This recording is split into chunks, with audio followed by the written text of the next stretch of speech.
Thank you. So I will stand here. I'm sorry, it will be easier for me for the slides. So I'm Nili. I'm Israeli. You can hear from my accent. I will not talk about the Holocaust, but about Holocaust education and the ways we educate in different communities and in the younger ages, because I know there are a lot of preschool parents here. On this little table, now we don't have lights, but you'll see when we turn them back on, there is a suitcase. We call them Suitcase of Memory. And we go around schools with them. And this is a tangible way for students to learn. So you see a teddy bear, there are books, and there are coins real coins from the Holocaust era, and stamps, and a magnifying glass that my son stated to be cool today when he saw this. So it means it is cool. And a lot of resources that people can just, touch and learn. So I invite you all to do that during or after the presentation. And as I said, it will be about Holocaust education, not about the Holocaust, but you can ask me anything. And of course, I will tell also my family story and how I came to do this. And as Shelley told you, I'm a researcher of happiness. So what's the connection between the Holocaust and happiness? And there is a connection, which I can tell you about later. So let's begin. How many of you heard about Stand With Us? Okay, good. Wow. Okay. I'll let Radrasti know. Most of the room. StandWithUs is an Israel education organization, and we educate about Israel. We fight antisemitism, especially on campuses. And we exist for many years, but ever since October 7, our workload has grown in 400% as the rise with antisemitism. So Stand With Us exists since 2003, I think. But the StandWithUs Holocaust Education Center was founded only in 2021. And why? Because of the rise of anti-Semitism on campuses and everywhere that is Holocaust related. So you see here in this image, Columbia University, the notorious one that we all know what's happening there now after October 7. But this is 2018, and this is outside of the office of a Jewish professor. Swastikas were drawn, and people are using Holocaust symbolism and also Holocaust denial. You all know what that is. Holocaust minimalization, you also know what that is. But there's a new term now called Holocaust inversion, where Israel is being blamed for inflicting a Holocaust on Gaza, okay?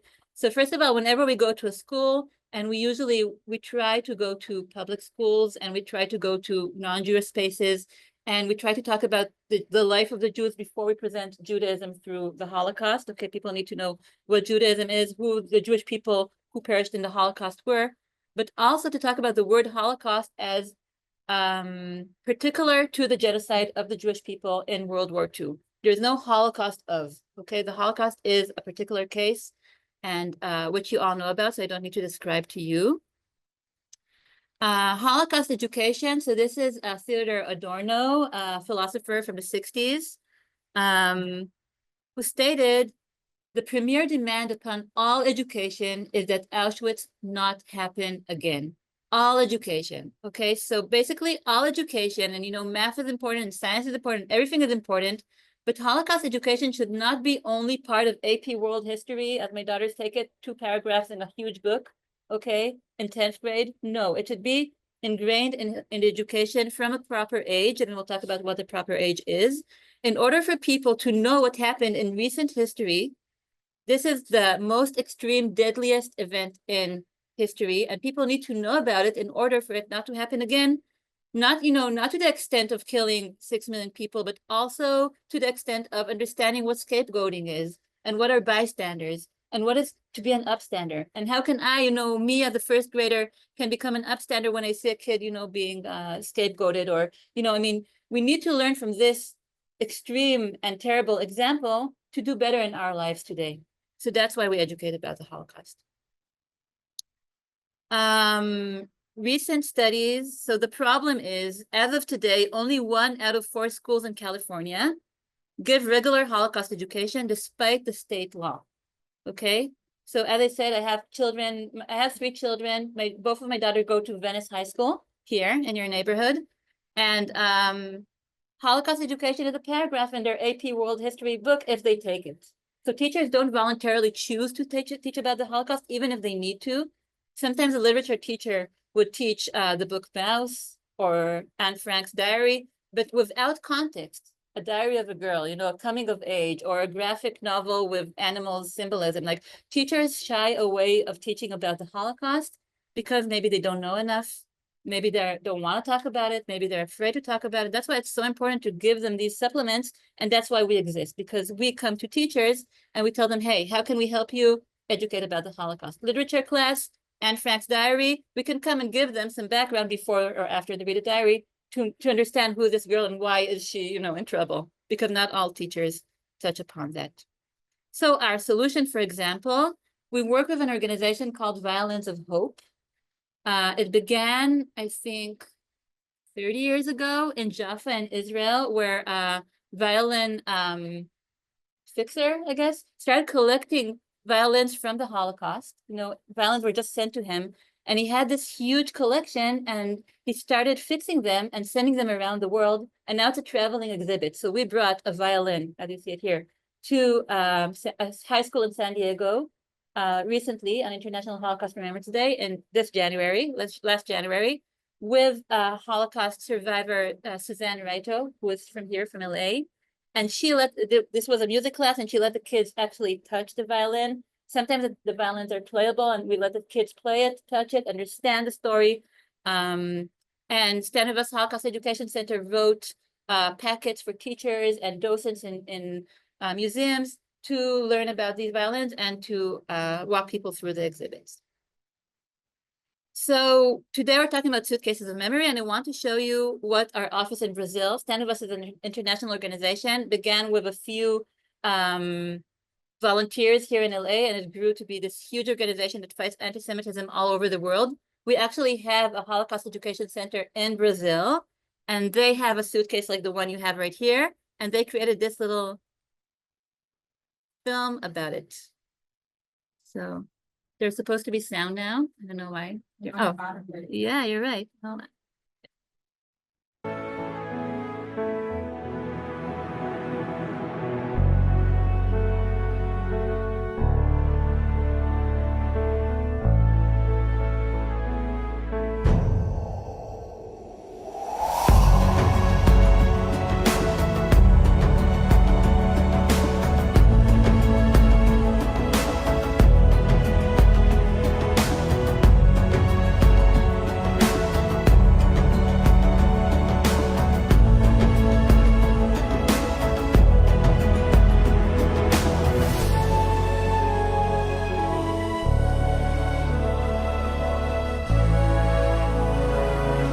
Ni vida. soha többet. niciodată. Mai più. Leolam lo od.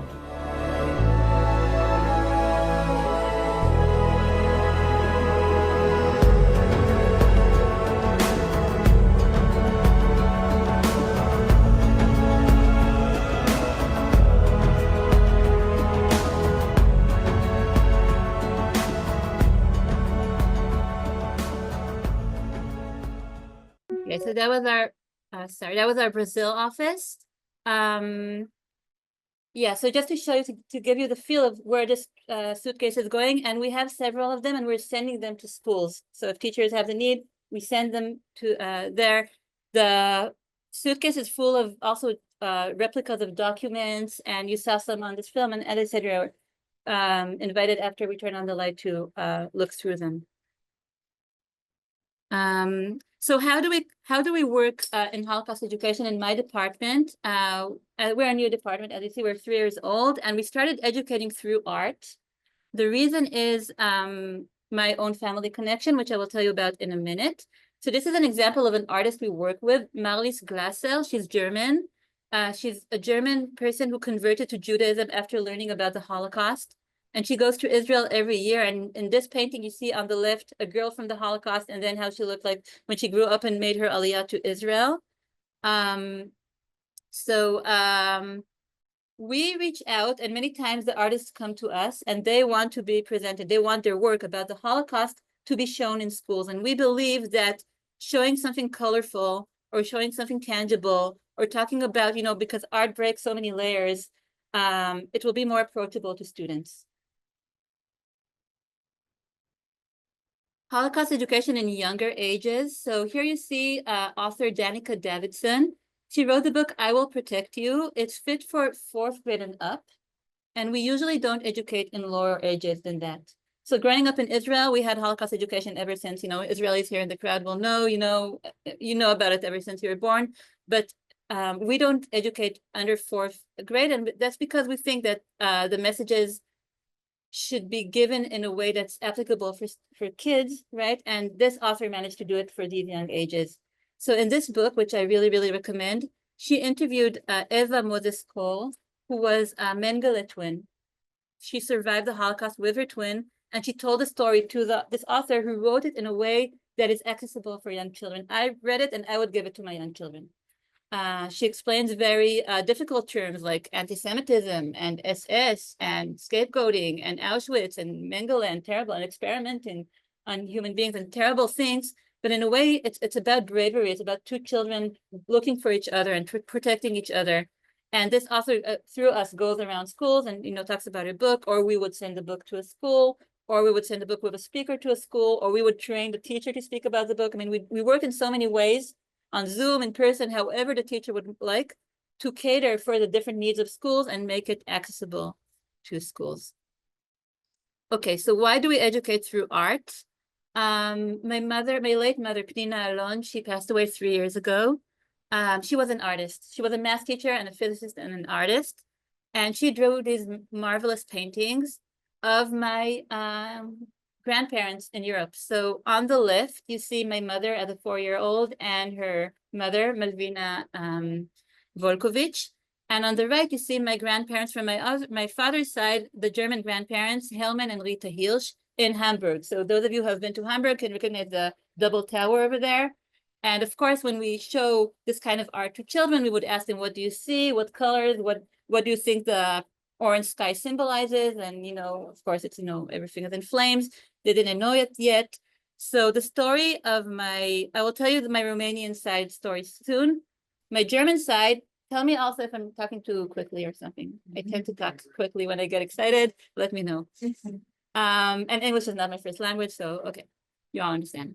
On the right, my grandparents, Helman and Rita Hirsch. Helman Hirsch was a professor of gynecology in Freiburg University. Originally from Hamburg, he was working at the university. He was teaching at the university.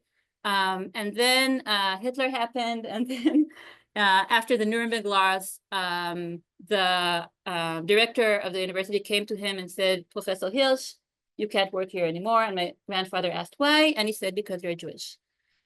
My grandmother, Rita Hirsch, who was a very talented pianist and a philosophy student, said to my grandfather, okay, this crazy Hitler guy is saying bad things about us Jews. Let's get away from Germany. And my grandfather said, no, it will pass. We will move. There's a Jewish hospital in Berlin. Let's go there. They went to Berlin. They lived in the Jewish hospital. My 2 aunts were born there, Eli and Rachel. And they continued living there until Kristallnacht. Kristallnacht happened, and after Kristallnacht, they understood they have to escape. But then, as you know, the world was already closed. They had nowhere to go. Luckily, one of the women that my grandfather treated was the wife of the Bolivian consul in Berlin. And he provided them with false papers, and they managed to escape by boat to Bolivia, where my father was born. So that's my German side story. I will get to my Romanian side soon. So how do we work with art? And again, the art that I show you is terrible, but also it's very colorful and it's very approachable for younger children. So if a child sees this, let's say only the painting on the right. For us, we understand what it is, right? We all know what the symbol of the burning shoes are. And also we have 6 flames there. We understand what the flames symbolize. When I show it to younger children, I ask them, what kinds of shoes do you see here? And there are women's shoes and children's shoes and men's shoes and why? And we discuss the flames. I want to talk about this particular artist. Her name is Botaina Chalabi, and she is Druze. How many of you know who the Druze people are? Okay, so the Druze people are an Arabic-speaking sector of Israel, very loyal to the state of Israel. They all serve in the IDF. They all, they're equal citizens, very, very nice people, Arabic speakers. Their religion is not Muslim. It's the Druze religion, which is more mystical. And I'm happy to explain that also, maybe in the one about happiness on Sunday. So this Druze artist decided to draw paintings about the Holocaust. And she opened the first Druze gallery in the world about the Holocaust. So the right picture is the Holocaust, but then the left picture she painted after October 7. So you see same flames of hate. Now you see, I don't know if you can make out, but it's more of like a Druze face features, and the daughter is wearing a yellow dress to symbolize, for the hostages. And there are 44 images on it for the 44 kidnapped children. She drew this right after October 7, and there's an explanation in Hebrew. And these paintings are traveling the world because this artist donated all her art to Stand With Us. And our students, and I will talk a little bit about student fellowships, are showing this on campuses. So again, when I want to approach younger ages, I will bring things like that. For me, the painting on the right is the state of Israel. B'chol dor v'dor, we look like this and we rise up again. And this is us after the Holocaust, and the picture on the right, and this is us again now after October 7. And on the left, of course, it says everything, from generation to generation, dor v'dor. So I would start with softer images when I'm talking with children, right? Maybe I will only stay with these to talk about the Holocaust. Why are there ashes? Why is the grandchild holding their grandmother's hand and talking? I will tell them a little bit about my grandmother holding my hand exactly like this and telling me about her family story. So a little bit about our education center. There are 2 of us. So you see here the 50% of the Holocaust Education Center. I'm here in LA. Matt Libovic, who is the director, is in New York, and together we cover the US. But as I said, there's another one in Brazil. We have an office in the Netherlands. We have an office in Israel, South Africa. So we're really all over the place. If you're comparing Israel to the Nazis, you probably need a history lesson on the Holocaust. Okay, so, and today more than ever, when Israel is compared to everything evil, people need to know about the Holocaust. Okay, so this is one of our students. I will tell you a little bit about our fellowships, okay? This is a junior in high school here in LA, okay? And listen to what she says. This was International Holocaust Remembrance Day last year.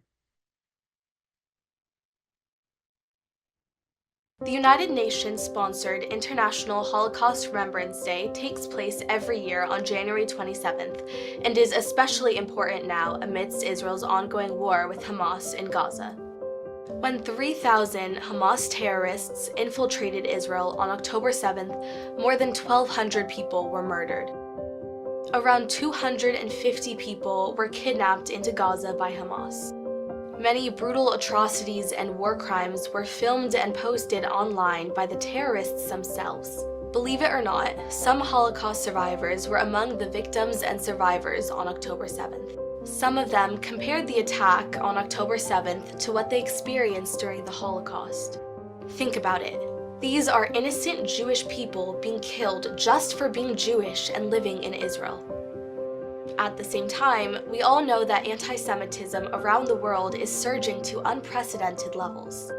In October 2023, after the war with Hamas started, FBI Director Christopher Wray said that 60% of all religious-based hate crimes in the United States target Jewish people. And the Anti-Defamation League, or the ADL, says that hate crimes against Jews rose 400% just within the first 2 months of the war breaking out. We need to look back and commemorate what happened during the Holocaust, to honor the lives that were lost and to learn from the lessons of the past. That is why International Holocaust Remembrance Day exists. On this annual day of commemoration, the UN urges every member state to honor the 6 million Jewish victims of the Holocaust, millions of other victims of Nazism, and to develop educational programs to help prevent future genocides. Stand With Us believes education is the road to peace. So this Holocaust Remembrance Day, our Holocaust Education Center put together a list of 4 things you need to remember about the Holocaust. Don't wait until anti-Semitism becomes violent to speak out against it. When someone starts saying hateful things, they usually won't stop there, unless you speak out against them first. 6 million Jewish men, women, and children were murdered in Europe between 1939 and 1945. Take a moment to think about that number. 6 million. For reference, the entire population of Los Angeles is roughly 4 million. Many of the perpetrators of the Holocaust acted out of sheer ignorance, believing in evil propaganda and a twisted racist science. Similar hateful sentiments exist today.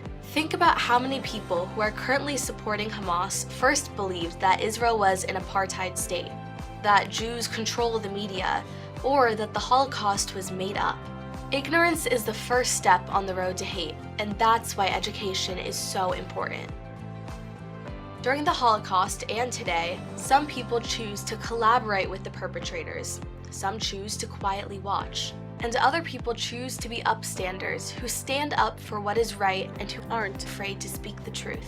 Now that you've heard all of this, will you be a bystander or an upstander?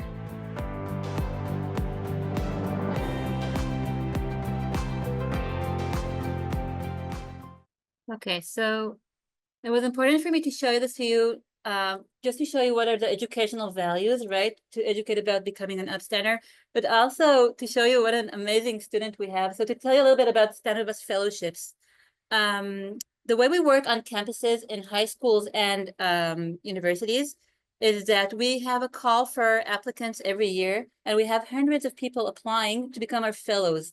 It's a free year because StandWithUs is a non-profit organization based on donations. So donors adopt students basically and finance their year.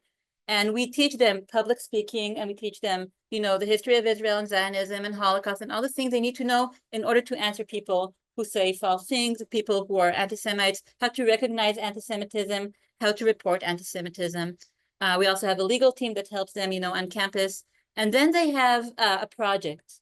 They have, and also we fly them from all over the world to LA twice a year, and they meet each other, and we have, they meet people like me who gives them resources. And then they bring the project back to their university or high school twice a year. And in that project, they need to teach something about Zionism, Holocaust, anti-Semitism, anything. Many of them after October 7 are afraid to do that. They don't want to stand on a stage or to bring a speaker or to have tomatoes thrown on them. And then it's very easy for them to use the art, right? To bring an exhibition and stand back and let people learn through the art. So I'll show you how that's done, but also just a little bit more about our resources. We started working with Memorial Scrolls Trust. This is an organization that began in Prague, where they found, like Violence of Hope, Violence from the Holocaust, we have Torah scrolls from the Holocaust. And we're sending them all over the world. They actually exist in many places. And we bring a speaker to talk about the community that perished. And, this Torah scroll belonged here and there, and talk about the community and learn through that. Every 3 months, we put out a new program menu. That's how Shelley found this presentation for a program menu. And I brought some of the new ones for Yom HaShoah here on the table. You can take one. And in each program menu, all the artists that I'm meeting and all the musicians and playwrights and filmmakers and sculptors and just speakers or, authors or people who are second generation or third generation or fourth generation, and they want to speak about their family story and they do it for free. We are the people who bring them to schools. So through this program menu, people are writing to Matt or to me, and we bring the speaker to the schools.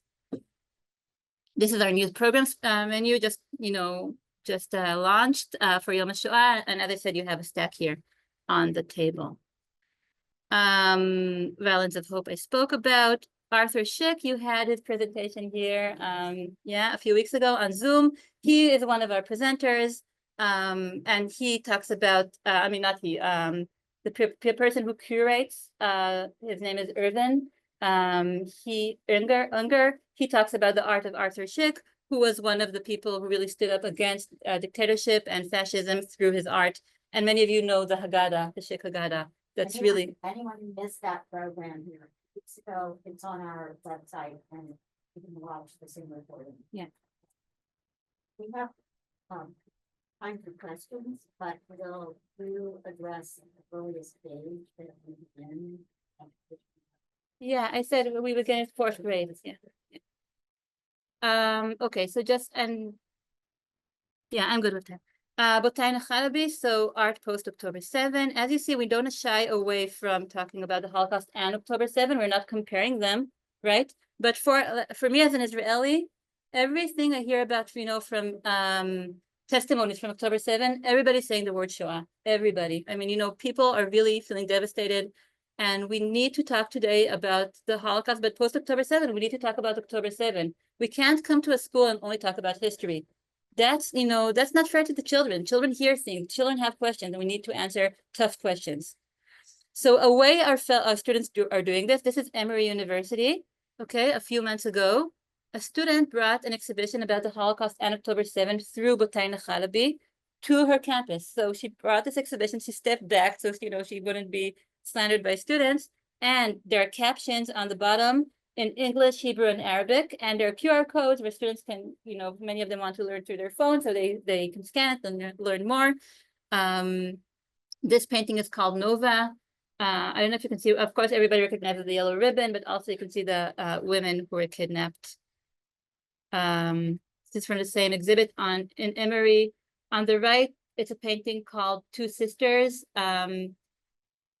The artist heard from firsthand from one of the first responders who opened the houses in the kibbutzim after the massacre on October 7 in Kibbutz Be'eri.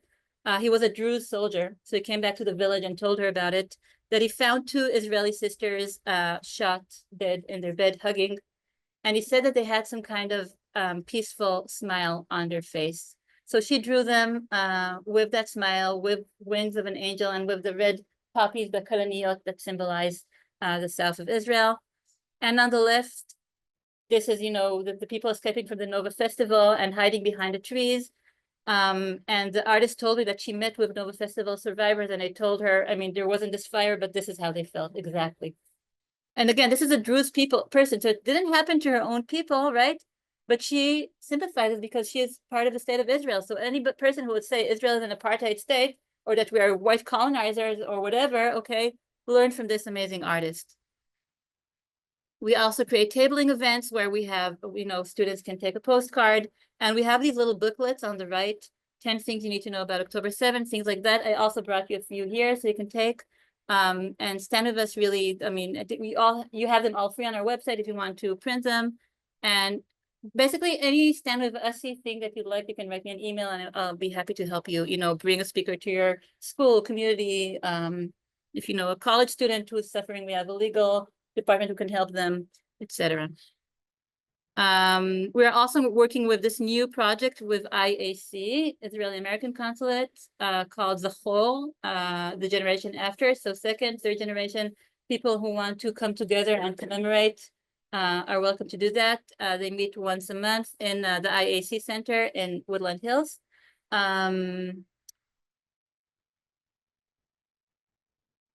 Also films and musicals, all of these, everything you see here are films and musicals that we brought to schools. I'm happy to answer any questions about them.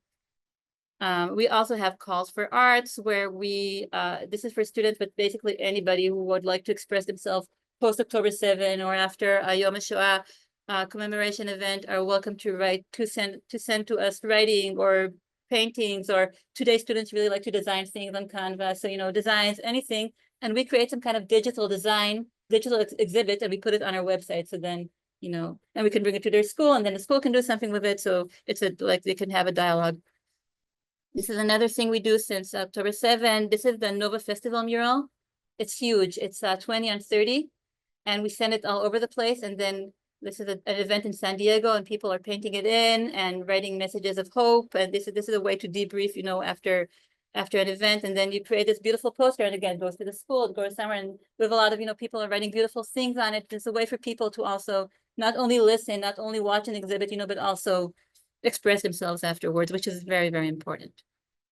I will end with, do I have time, Shelley? Yeah. Okay.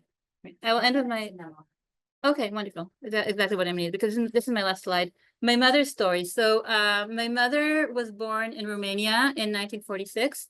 In this painting, you see her on the shoulders of my grandfather, Shimon Volkovich, who was a partisan. Shimon escaped to the woods when he was in his early 20s, and he survived there. He fought from there. We don't know much because he didn't talk much. That's why my mom reverted to art, because she never heard the word, so she had to paint it until there's only one story that we know from that I will tell you about. But then again, I asked children, the younger the children, the more questions. What do you see here? What do you think this portal symbolizes? What kind of stone is it made of? And this is the Jerusalem stone. What do you see behind? And this is the city in Bukovina, Romania, northern Romania, which is burning. Why is it burning? And then if you look closely, you will see that my grandfather and my mother are squinting their eyes because they're walking into Israel and they see the sun of Israel and they're leaving, dark, burning Europe behind and they're happy. Look at my mother's face, they're happy. And so my mother grew up with Holocaust survivor parents. Her childhood in Haifa was not easy. And as I said, my grandfather never spoke. And there is one story that he told only in a very old age. And the story is that when he was surviving in the forest, they were captured, he and a group of young men, and they were put on a bridge to work on the bridge. And apparently every cohort that was brought to the bridge, after they were done with their work, the Nazis would line them up and shoot them and they would fall into the river. And then my grandfather was, part of that cohort that was about to be shot. And then one of the other people who was older than him said to him, "You're young, you still have a chance to survive." And he pushed him from the bridge into the river. And he managed to swim for his life. And he actually looked up and he saw the shooting of his of his friends. So that's the only story we know. Again, this is not something I would say to fourth graders, right? But the older the kids, the more stories we will have. The younger the kids, it will be more softer art and symbolism. People need to know, but it's also a question of how you tell the story. In the suitcase, for example, you see a teddy bear. We can tell stories of children from the Holocaust through the teddy bear, and kids can actually touch it and pass it around, etc. So that's it. Thank you very much. You have my email here, also Matt's email if you'd like, and any questions or stories if you'd like to facilitate it, of course. Oh, yeah, sorry. There's one more thing I want to show you. Part of this Suitcase of Memory is this album that was made by my great uncle, Alfred Benjamin. He was the brother of my grandfather, Herman Hirsch, from the German side. And he was a poet and a photographer. When he was 17, he was a photographer working for the Hamburg local newspaper. Hitler came for a visit. And that was before Hitler it was 1934, so a year after Hitler was elected, still not in power, but already saying all the evil things.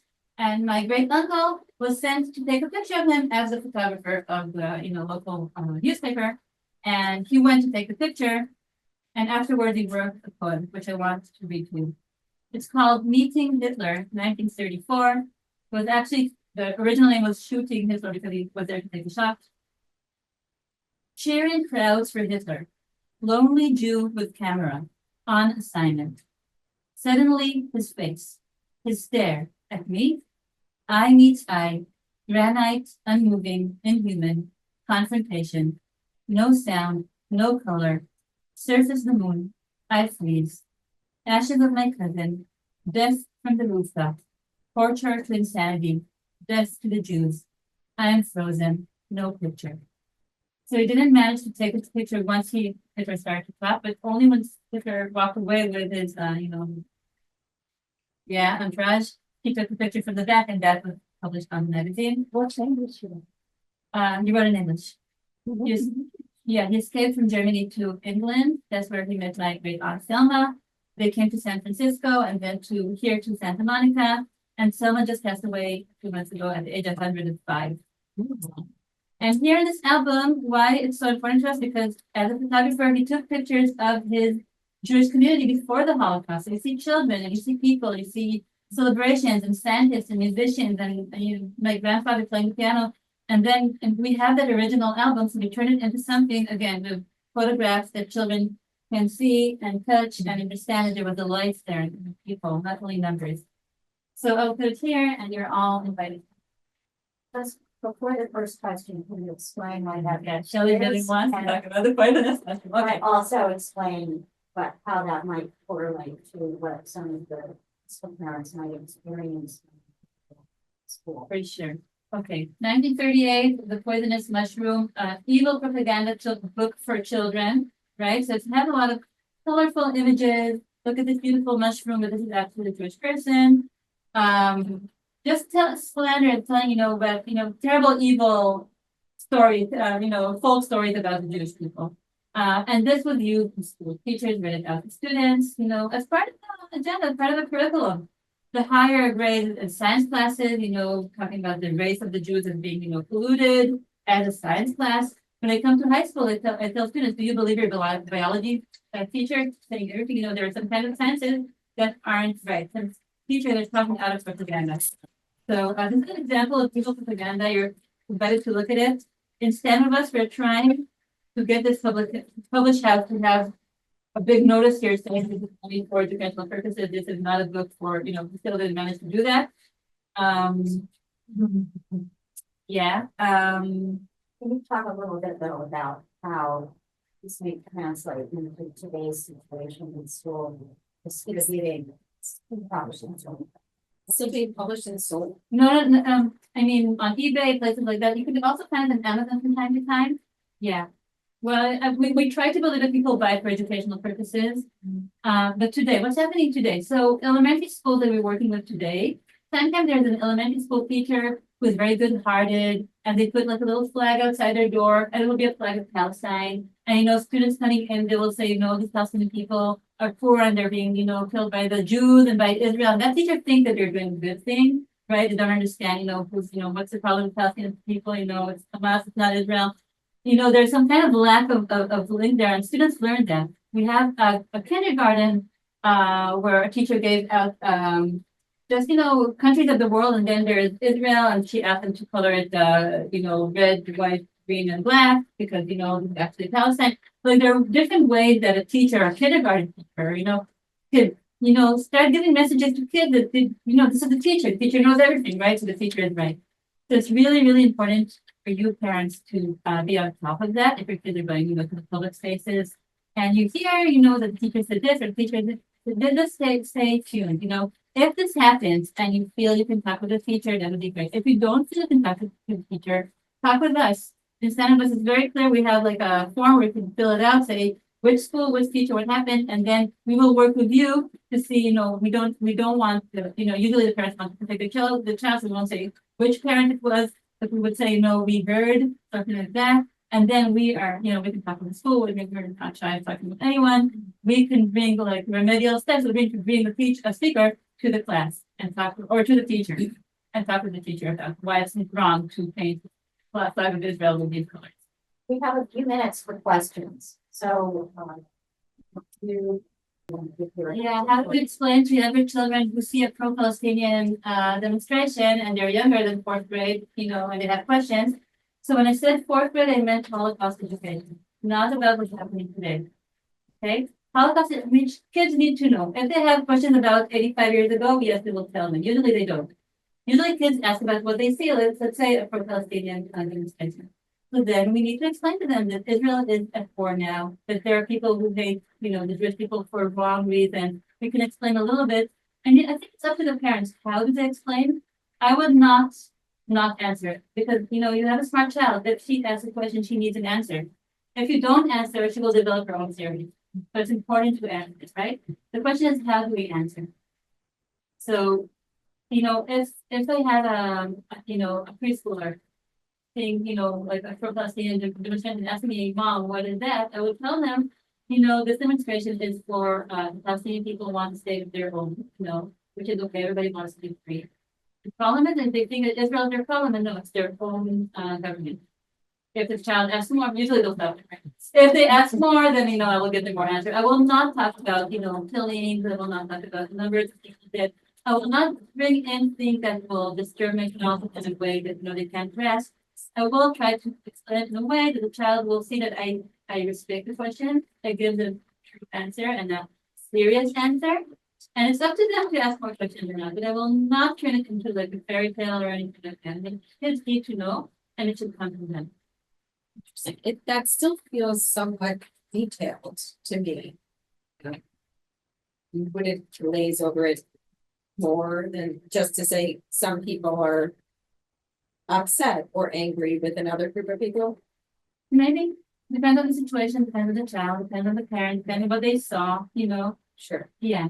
Maybe the answer I gave you was just a little advanced. I'm sorry, my kids are teenagers, so I haven't spoken to, a 4-year-old for a long time. But yeah, of course. I mean, if the That's questions continue, because my child asks a lot of questions as to those they in the should. toddlers. Yeah. If they then say, well, why is that flag red and green? But then sure, I would answer the Yeah, question honestly, but I think my first response, and I'm curious if that sounds okay to you. It sounds great. Just kind of need to. I think, Ways as every child is and every parent is different, what feels comfortable to you would be the right answer. Where you feel comfortable, you have to answer it, right? Because the child asks a question, you don't want to block. Sure. It's asking, right? You want to give them an answer, but then you want the answer to be something that is good enough to satiate his curiosity with her. So, it's up to you, the way to answer, but you should answer. So I hope that's okay. If I go to a high school and students ask me difficult questions, I will give them, the answer. Even middle school, we also work in middle school. Or, for grade enough. So again, it depends. Yeah. That's what you mentioned that.